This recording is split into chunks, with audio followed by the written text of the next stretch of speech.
Matric final board परीक्षा 2026 की तैयारी में लगे होंगे। तो यदि आप भी मैट्रिक फाइनल बोर्ड परीक्षा 2026 में देने वाला है तो अभी की इस क्लास में हम लोग मैट्रिक फाइनल बोर्ड परीक्षा 2026 के लिए क्लास 10th हिंदी का चैप्टर नंबर 1, हिंदी का हम लोग चैप्टर नंबर 1 जिसका नाम है सर्व विभाजन और जाति प्रथा, इस चैप्टर का सबसे पहले हम लोग लेखक परिचय को देखेंगे। उसके बाद इस चैप्टर में जितने भी महत्वपूर्ण ऑब्जेक्टिव क्वेश्चन है वैसे ऑब्जेक्टिव क्वेश्चन जो क्वेश्चन 2026 बोर्ड परीक्षा में पूछा जाएगा वैसे क्वेश्चन को इस क्लास में हम लोग पढ़ेंगे। तो आप लोग से रिक्वेस्ट है कि आप लोग इस क्लास को पूरा वॉच कीजिएगा। इस क्लास में हम लोग क्लास 10th हिंदी का चैप्टर नंबर 1 को समाप्त करेंगे जिसका नाम है सर्व विभाजन और जाति प्रथा। तो आइए हम लोग क्लास को स्टार्ट करते हैं। तो यहाँ पर देखिए सबसे पहले चैप्टर का नाम है सर्व विभाजन और जाति प्रथा और ये पहला चैप्टर है, फर्स्ट चैप्टर है क्लास 10th हिंदी का चैप्टर नंबर 1 जिसका नाम है सर्व विभाजन और जाति प्रथा। सर्व विभाजन और जाति प्रथा पाठ की विधा क्या है तो आपको याद रखना है कि सर्व विभाजन और जाति प्रथा पाठ की विधा निबंध है। ऑब्जेक्टिव में पूछा जाता है कि सर्व विभाजन और जाति प्रथा क्या है तो यह एक निबंध है, आपको याद रखना है। सर्व विभाजन और जाति प्रथा पाठ के लेखक कौन है तो आपको याद रखना है कि सर्व विभाजन और जाति प्रथा पाठ के लेखक भीमराव अंबेडकर हैं। भीमराव अंबेडकर का जन्म कब हुआ था तो यहाँ पर देखिए भीमराव अंबेडकर का जन्म हुआ था 14 अप्रैल 1891 ईस्वी महू मध्य प्रदेश एक दलित परिवार में हुआ था। आपको याद रखना है क्योंकि ऑब्जेक्टिव में भी पूछा जाता है जन्म कब हुआ था, कहाँ हुआ था, किस परिवार में हुआ था, सभी ऑब्जेक्टिव क्वेश्चन में पूछा जाता है और हम लोग ऑब्जेक्टिव क्वेश्चन भी इस क्लास में देखेंगे। तो भीमराव अंबेडकर का जन्म 14 अप्रैल 1891 ईस्वी महू मध्य प्रदेश एक दलित परिवार में हुआ था और मृत्यु कब हुआ था तो दिसंबर 1956 ईस्वी दिल्ली में मृत्यु हुआ था। उसके बाद हम लोग रचनाकार के प्रमुख कृतियां को देख लेते हैं। तो पहला यहाँ पर है कि the caste in India, the caste in India, their mechanism. उसके बाद यहाँ पर genesis and development, who are Shudras, Buddhism and communism आदि, ये सभी के लेखक कौन है तो भीमराव अंबेडकर हैं, आपको याद रखना है। उसके बाद यहाँ पर लिखा गया है कि इस पाठ के लेखक भीमराव अंबेडकर हैं, यानी सर्व विभाजन और जाति प्रथा पाठ के लेखक भीमराव अंबेडकर हैं जिनका जन्म 14 अप्रैल 1891 ईस्वी के महू मध्य प्रदेश एक दलित परिवार में हुआ था। उन्होंने उच्च शिक्षा अमेरिका और लंदन से प्राप्त की। सर्व विभाजन और जाति प्रथा पाठ भीमराव अंबेडकर की प्रसिद्ध भाषण एनिहिलेशन ऑफ कास्ट से लिया गया है।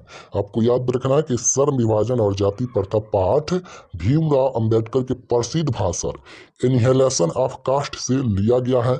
एनिहिलेशन ऑफ कास्ट का हिंदी रूपांतरण ललित सिंह यादव ने किया था। आपको याद रखना है ऑब्जेक्टिव में पूछा जाता है एनिहिलेशन ऑफ कास्ट का हिंदी रूपांतरण किसने किया तो ललित सिंह यादव ने किया था, आपको याद रखना है। उसके बाद बाबा साहेब भीमराव अंबेडकर का निधन 1956 में दिल्ली में हुआ था। उनके चिंतन व रचनात्मक के मुख्यतः 3 प्रेरक व्यक्ति थे, पहला बुद्ध, कबीर और ज्योतिबा फूले, ये तीनों आपको याद रखना है। उसके बाद हम लोग ऑब्जेक्टिव क्वेश्चन पर आते हैं और पहला नंबर ऑब्जेक्टिव क्वेश्चन आपके स्क्रीन पर पूछा गया है, आप लोग भी आंसर देते चलिएगा। फर्स्ट क्वेश्चन है कि भारतीय संविधान के निर्माता में महत्वपूर्ण भूमिका किसकी है। बताना है कि भारतीय संविधान के निर्माता में महत्वपूर्ण भूमिका किसकी है तो आपको याद रखना है कि भारतीय संविधान के निर्माण में महत्वपूर्ण भूमिका भीमराव अंबेडकर की है। ऑप्शन नंबर ए बिल्कुल राइट आंसर हो जाएगा। फर्स्ट क्वेश्चन का correct answer option number A होगा। क्वेश्चन नंबर 2 पूछा गया है कि सभ्य समाज की आवश्यकता क्या है तो सभ्य समाज की आवश्यकता क्या है तो सभ्य समाज की आवश्यकता है सर्व विभाजन और जाति प्रथा। ऑप्शन नंबर बी बिल्कुल राइट आंसर हो जाएगा क्वेश्चन नंबर 2 का। क्वेश्चन नंबर 3 पूछा गया है कि निम्नलिखित रचनाओं में से कौन सी रचना डॉक्टर अंबेडकर की है। निम्नलिखित रचनाओं में से कौन सी रचना भीमराव अंबेडकर की है तो अभी हम लोग लेखक परिचय में देखे हैं कि the caste in India Bhimrao Ambedkar की रचना है। उसके बाद यहाँ पर बी ऑप्शन है द अनटचेबल्स, ये भी रचना भीमराव अंबेडकर की है।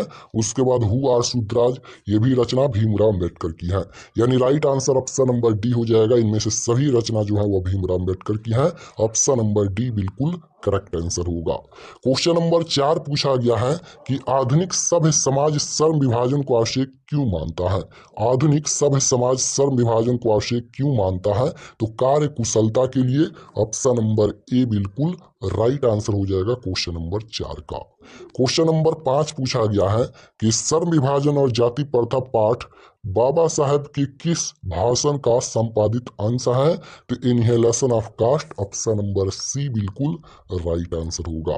क्वेश्चन नंबर 6 पूछा गया है कि प्राथमिक शिक्षा प्राप्त करने के बाद अंबेडकर उच्चतर शिक्षा प्राप्त करने के लिए कहाँ गए? क्वेश्चन ये पूछा गया है कि प्राथमिक शिक्षा प्राप्त करने के बाद अंबेडकर उच्चतर शिक्षा प्राप्त करने के लिए कहाँ गए? तो न्यूयॉर्क गए, ऑप्शन नंबर बी बिल्कुल राइट आंसर हो जाएगा क्वेश्चन नंबर 6 का। क्वेश्चन नंबर 7 पूछा गया है कि अंबेडकर के चिंतन व रचनात्मकता के लिए प्रेरक व्यक्ति कौन थे? तो अभी हम लोग लेखक परिचय में देखे हैं कि भीमराव अंबेडकर के चिंतन व रचनात्मकता प्रेरक व्यक्ति बुद्ध भी थे, ज्योतिबा फूले भी थे, कबीर भी थे। यानी right answer option number D हो जाएगा इनमें से सभी। क्वेश्चन नंबर 8 पूछा गया है कि जाति पांति तोरक मंडल भाषण लाहौर में कब पारित हुआ? तो ये 1936 में, ऑप्शन नंबर सी बिल्कुल राइट आंसर हो जाएगा। क्वेश्चन नंबर 9 पूछा गया है कि श्रम विभाजन और जाति प्रथा क्या है? श्रम विभाजन और जाति प्रथा क्या है? कहानी है, भाषण है, निबंध है या साक्षात्कार है? तो अभी हम लोग लेखक परिचय में देखे हैं कि श्रम विभाजन और जाति प्रथा पाठ की विधा क्या है? तो यह एक निबंध है, ऑप्शन नंबर सी बिल्कुल राइट आंसर हो जाएगा क्वेश्चन नंबर 9 का। क्वेश्चन नंबर 10 पूछा गया है अंबेडकर के भाषण इनहेलेशन ऑफ कास्ट को किसने हिंदी में रूपांतरण किया? अंबेडकर के भाषण इनहेलेशन ऑफ कास्ट को किसने हिंदी में रूपांतरण किया? तो ललई सिंह यादव ने, ऑप्शन नंबर ए बिल्कुल राइट आंसर हो जाएगा। और इसका पीडीएफ भी हम लास्ट में बता देंगे कैसे आप लोग डाउनलोड कर सकते हैं। 11 नंबर क्वेश्चन है कि अंबेडकर का जन्म किस परिवार में हुआ था? अंबेडकर का जन्म किस परिवार में हुआ था? तो भीमराव अंबेडकर का जन्म दलित परिवार में हुआ था, ऑप्शन नंबर बी बिल्कुल राइट आंसर हो जाएगा। क्वेश्चन नंबर 12 पूछा गया है कि मुख्य नायक क्या है? मुख्य नायक क्या है? तो मुख्य नायक एक पत्रिका है, ऑप्शन नंबर सी बिल्कुल राइट आंसर होगा। क्वेश्चन नंबर 13 पूछा गया है कि डॉक्टर भीमराव अंबेडकर की मृत्यु कब और कहाँ हुई? तो डॉक्टर भीमराव अंबेडकर की मृत्यु कब और कहाँ हुई? तो 1956 दिल्ली में हुई, ऑप्शन नंबर ए बिल्कुल राइट आंसर होगा। क्वेश्चन नंबर 14 पूछा गया है यहाँ पर कि डॉक्टर भीमराव अंबेडकर का जन्म कब हुआ था? डॉक्टर भीमराव अंबेडकर का जन्म कब हुआ था? तो डॉक्टर भीमराव अंबेडकर का जन्म 14 अप्रैल 1891 ईस्वी महू मध्य प्रदेश में हुआ था, ऑप्शन नंबर डी बिल्कुल राइट आंसर हो जाएगा। क्वेश्चन नंबर 15 पूछा गया है कि डॉक्टर भीमराव अंबेडकर का जन्म कहाँ हुआ था? तो महू मध्य प्रदेश में हुआ था, ऑप्शन नंबर ए बिल्कुल राइट आंसर होगा। क्वेश्चन नंबर 16 पूछा गया है कि डॉक्टर अंबेडकर ने किस पत्रिका का संपादन किया? तो डॉक्टर भीमराव अंबेडकर ने बहिष्कृत भारत का संपादन किया, ऑप्शन नंबर सी बिल्कुल राइट आंसर होगा।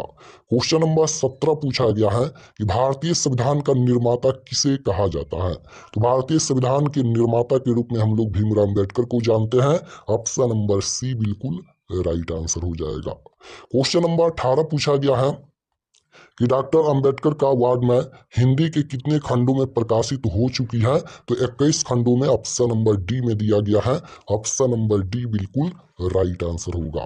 क्वेश्चन नंबर 19 पूछा गया है कि लेखक को इस युग में कहां पर विद्यमाना दिखाई दिया? तो जातिवाद में, ऑप्शन नंबर ए बिल्कुल राइट आंसर हो जाएगा। क्वेश्चन नंबर 20 पूछा गया है कि डॉक्टर अंबेडकर की माता का नाम क्या था? तो डॉक्टर भीमराव अंबेडकर की माता का नाम भीमाबाई था, ऑप्शन नंबर डी बिल्कुल राइट आंसर होगा। क्वेश्चन नंबर 21 पूछा गया है कि the caste in India their mechanism किनकी रचना है? तो ये भी रचना हम लोग देखे हैं कि भीमराव अंबेडकर की रचना है, ऑप्शन नंबर ए बिल्कुल राइट आंसर होगा। क्वेश्चन नंबर 22 पूछा गया है कि आदर्श समाज स्वतंत्रता, समानता और भ्रातृत्व पर आधारित होगा, यह किसने कहा? तो भीमराव अंबेडकर ने कहा, ऑप्शन नंबर सी बिल्कुल राइट आंसर होगा। क्वेश्चन नंबर 23 पूछा गया है कि पेशे का दोषपूर्ण निर्धारण करती हैं? तो जाति प्रथा करती हैं, option number B right answer होगा। क्वेश्चन नंबर 24 पूछा गया है कि जाति प्रथा में बेरोजगारी का एक कारण बनी हुई है। बताना है कि जाति प्रथा भारत में बेरोजगारी का एक प्रमुख और कारण बनी हुई है, तो प्रत्यक्ष एंड प्रमुख दोनों हो जाएगा। ऑप्शन नंबर बी में दिया गया है, यानी यहाँ पर ए और सी दोनों हो जाएगा। क्वेश्चन नंबर 25 पूछा गया है कि आधुनिक सभ्य समाज कार्य कुशलता के लिए किसे आवश्यक मानता है, तो श्रम विभाजन को। ऑप्शन नंबर ए बिल्कुल राइट आंसर होगा। क्वेश्चन नंबर 26 पूछा गया है कि डॉक्टर अंबेडकर के पिता का नाम क्या था, ये हो जाएगा Ramji Sukhpal. Option number B right answer हो जाएगा। क्वेश्चन नंबर 27 पूछा गया है कि जाति प्रथा श्रम विभाजन के साथ साथ किसका रूप लिए हुआ है, तो श्रमिक विभाजन का। ऑप्शन नंबर सी बिल्कुल करेक्ट आंसर हो जाएगा, श्रमिक विभाजन का। क्वेश्चन नंबर 28 पूछा गया है कि डॉक्टर भीमराव अम्बेडकर ने किस प्रथा को आर्थिक पहलू से खतरनाक माना है। डॉक्टर भीमराव अम्बेडकर ने किस प्रथा को आर्थिक पहलू से खतरनाक माना है, तो राइट आंसर क्या हो जाएगा, जाति प्रथा। ऑप्शन नंबर डी में दिया गया है जाति प्रथा। Option number D right answer हो जाएगा। क्वेश्चन नंबर 29 पूछा गया है कि मानव मुक्ति के पुरोधा किसे कहा गया है, तो भीमराव अम्बेडकर को कहा गया है। ऑप्शन नंबर सी बिल्कुल राइट आंसर होगा। क्वेश्चन नंबर 30 पूछा गया है कि भारत में जाति प्रथा का मुख्य कारण क्या है, तो भारत में जाति प्रथा का मुख्य कारण है बेरोजगारी। ऑप्शन नंबर ए बिल्कुल राइट आंसर हो जाएगा। क्वेश्चन नंबर 31 पूछा गया है कि जाति प्रथा स्वाभाविक विभाजन नहीं है, क्यों, तो जाति प्रथा स्वाभाविक विभाजन नहीं है, क्यों, रुचि पर आधारित नहीं होने के कारण जाति प्रथा स्वाभाविक विभाजन नहीं है।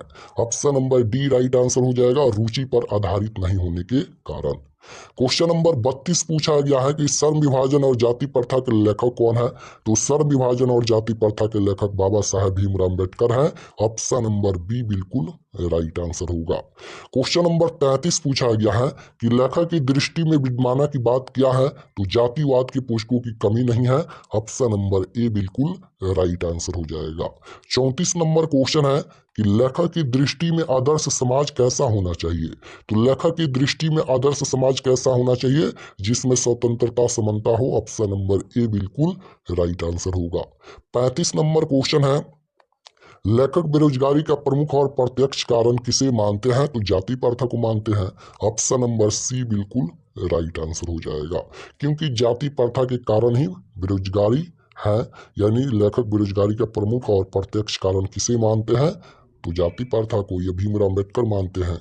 राइट आंसर क्या हो जाएगा, जाति प्रथा। Option number C. Question number 36 पूछा गया है कि अंबेडकर की दृष्टि में भाईचारे का वास्तविक रूप कैसा होता है, तो अंबेडकर की दृष्टि में भाईचारे का वास्तविक रूप कैसा होता है, तो दूध और पानी के मिश्रण की तरह होता है। ऑप्शन नंबर बी बिल्कुल राइट आंसर हो जाएगा, दूध और